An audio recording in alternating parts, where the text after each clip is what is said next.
So, for my fourth quarter exam, I will tell you all about Gideon and his 300 men. So, Gideon was a man who was trusting the Lord. And then one day the Lord said that he should, he should destroy the statue of the false god. And then Gideon did as the Lord said.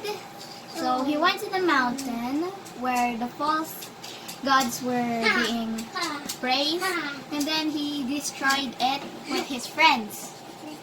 And then later on, he also destroyed the altar of the false gods where they give thanksgiving to their false.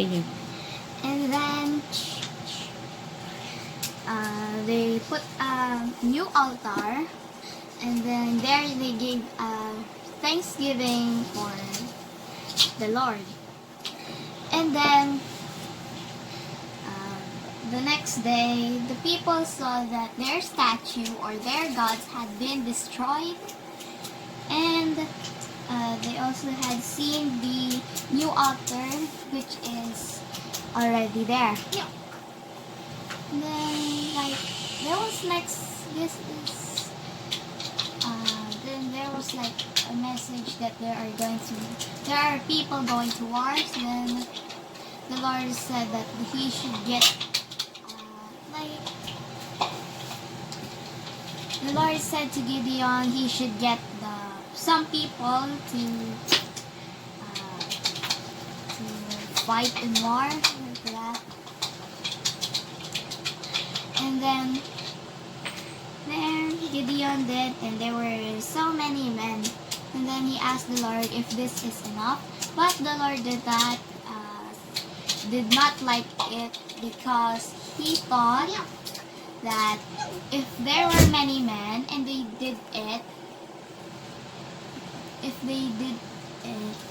they will think that they are very proud. They're proud because they had defeated them all just by themselves. So the Lord said that he should bring the men into, say to the men who are scared to go home. And like there were many who leave, and many were still left.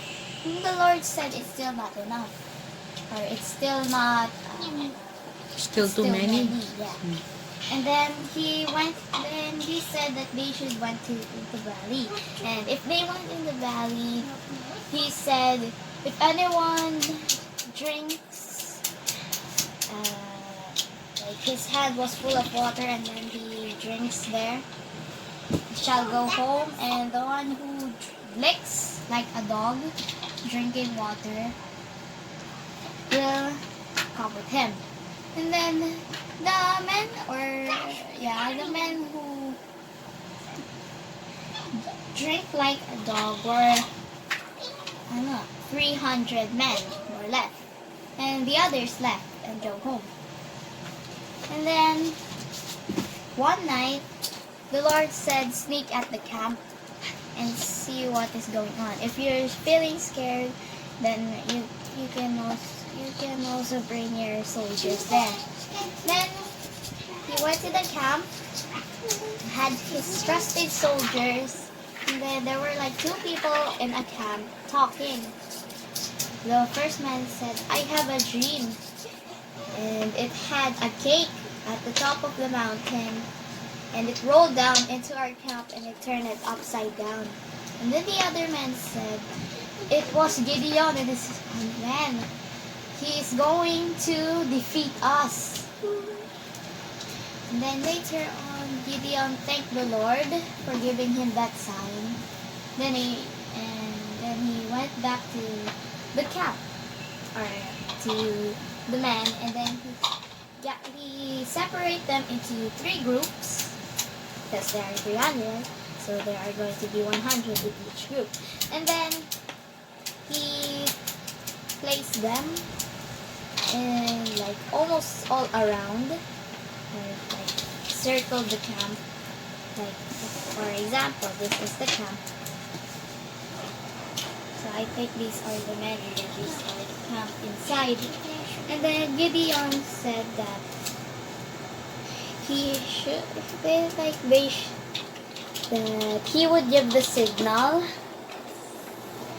that the signal, or the lead signal, they were like follow his lead. And then when he removed the candle's cover, the rest did the same.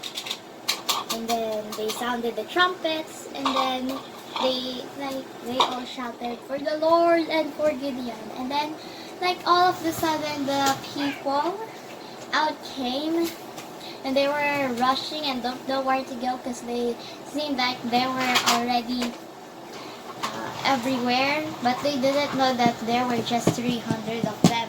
But with the Lord's help, they already defeated the enemy, and they still chased the left enemy until there was nowhere left. That's the story of Gideon and his 300 men.